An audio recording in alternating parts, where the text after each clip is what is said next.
Our first episode is going to be on men's health and how your hormonal changes affect your overall health.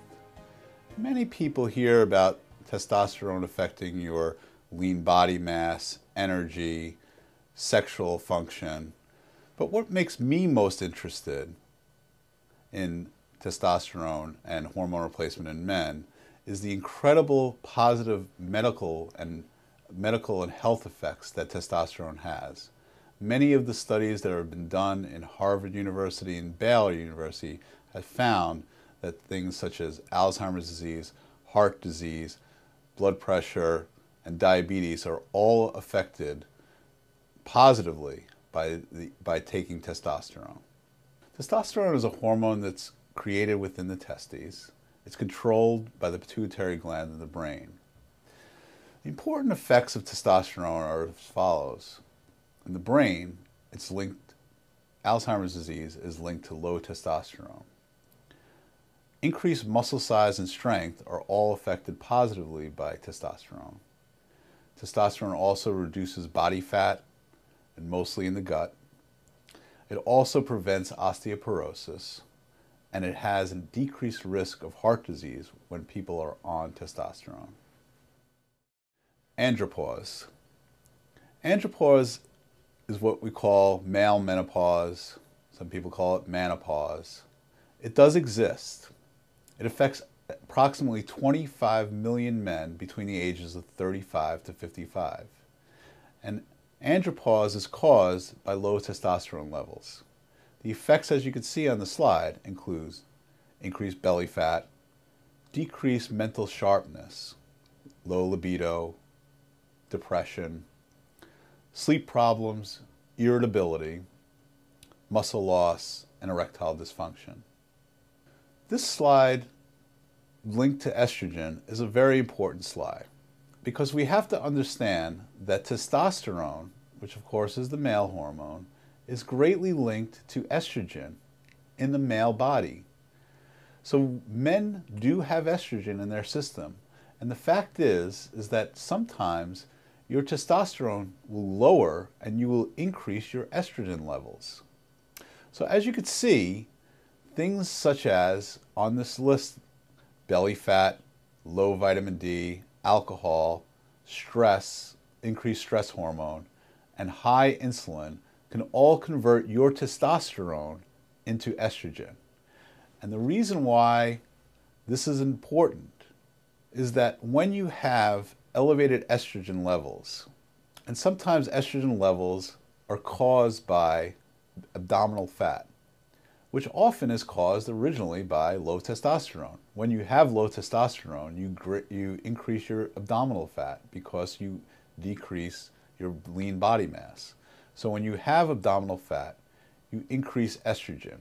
And what we're finding now in the current research is that estrogen is actually the cause of prostate cancer and not testosterone. And we're going to talk a lot about that in the upcoming slides. But if you have increased abdominal fat, you're actually increasing your estrogen, which is even lowering your testosterone even more. So this is a vicious cycle. The vicious cycle is when you have low testosterone, it's going to increase your body fat, which decreases your muscle mass, which in turn produces more estrogen. And when you have more estrogen, it's going to ultimately, again, decrease your testosterone even more. So this cycle produces more and more problems, but more importantly, when you have high estrogen levels, again, you're increasing your risk of diabetes, cancer, and heart disease, and lower testosterone does. Alzheimer's disease was studied in the University of Hong Kong.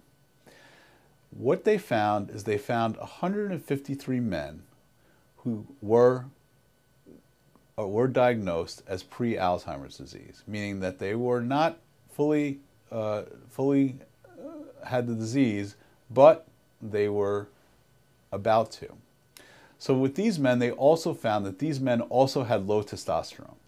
What they did was they gave all of these men testosterone. And out of the 153 that got testosterone, only 10 develop full-blown Alzheimer's disease. Another study was done in Wayne State University in 2004, and what they found is that there's a 26% decrease in the development of Alzheimer's disease with a 50% increase in testosterone, meaning that if you increase your testosterone by 50%, the risk of developing Alzheimer's disease goes down almost 26%, which is an amazing study. And now we want to talk a little bit about something that you might have heard about, and some of your doctors might even talk about: prostate cancer and testosterone. Often the dogma that was produced in medical school, in fact, was that testosterone causes prostate cancer. So if you take testosterone, you are putting yourself at a higher risk of prostate cancer. A Harvard urologist looked into this study, and what he did was he found men who actually had latent prostate cancer that it wasn't going to treat, but just enough to be aware of it. And he told the people that he was concerned because of the fact that testosterone causes prostate cancer, or so to speak. So he started giving these men testosterone and doing biopsies every few months. And what he found is that the cancer cells actually remissed, went down, and none of them developed prostate cancer. So he decided to go into the research and try to sort out where the research shows the link between prostate cancer and testosterone.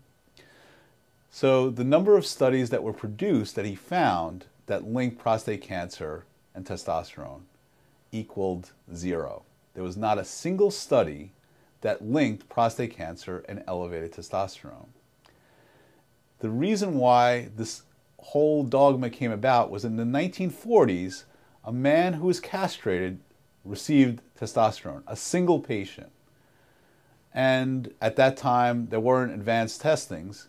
He had developed prostate cancer, which metastasized. Now, we don't know if he had that prior, but the entire dogma of prostate cancer and testosterone is based on a single patient in 1940. No other studies have ever linked the two. And in fact, when you think about it, who develops prostate cancer? Older people with low testosterone. And so Dr. Morgenthaler, who's a Harvard urologist, decided to look at patients who were having prostate cancer. And what he found is that the men who are having prostate cancer actually have lower testosterone. His research is not done, but all the research points at this point that prostate cancer is not caused by testosterone, but in fact protective. So basically this slide shows that there was no increased risk of cancer with testosterone. And there was one study that showed that only the one study showed that the patient who had low testosterone had an increased risk of cancer was by that single patient. So what the conclusions are, as you can see, that there is now a greater link to an increase in estrogen in men to prostate cancer than testosterone, which makes total sense. What we talked about is when men decrease their testosterone, they increase their estrogen, which is actually the link to prostate cancer. Next slide, we're going to talk about heart health and cardiovascular health. There were two studies, recent studies that were done. And in 2011, there was a study done that was published in the Journal of Cardiology.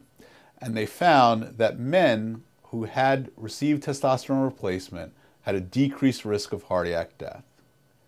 A Rotterdam study showed that there was the highest percentage of heart plaques occur in men with low testosterone. And the third study showed that testosterone gel actually reduced angina in men. So there has been now multiple more studies that are proving that low testosterone is greatly related to heart disease and cardiac. This is just a fun slide, and what a lot of people talk about is the negative connotations in a lot of the sports media about testosterone, steroids, things like that. Now, testosterone is a steroid, but the steroids you hear about on the news media about the baseball players taking is much different. They're designer steroids. They're at 20 times the potency of what we would give as a normal testosterone dose. So when you hear about the steroids that baseball players and football players taking, this is not what we're discussing. We're discussing natural testosterone replacement, something your body is missing that we're replacing. So it's vital that we know the levels of your testosterone. And when we start hormone replacement, it's important that we know your levels and we track them on a regular basis to make sure that you are getting the right dose and you're getting the amount that is going to be protective of all things like heart disease, Alzheimer's disease, but also gives you the positive benefits of all the benefits of testosterone.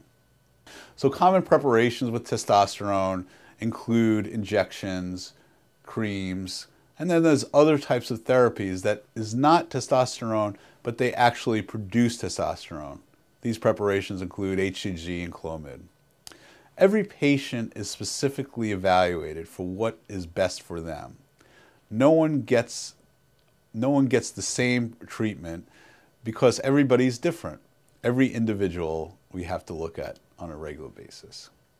So the testosterone benefits, as you can see, increased libido, increased lean body mass, increased erection time and intensity, reduces belly fat, increases mental clarity and memory, improves your sense of well-being and competitive edge. Most of my patients say they have a much better memory, they feel better about themselves, and they now are performing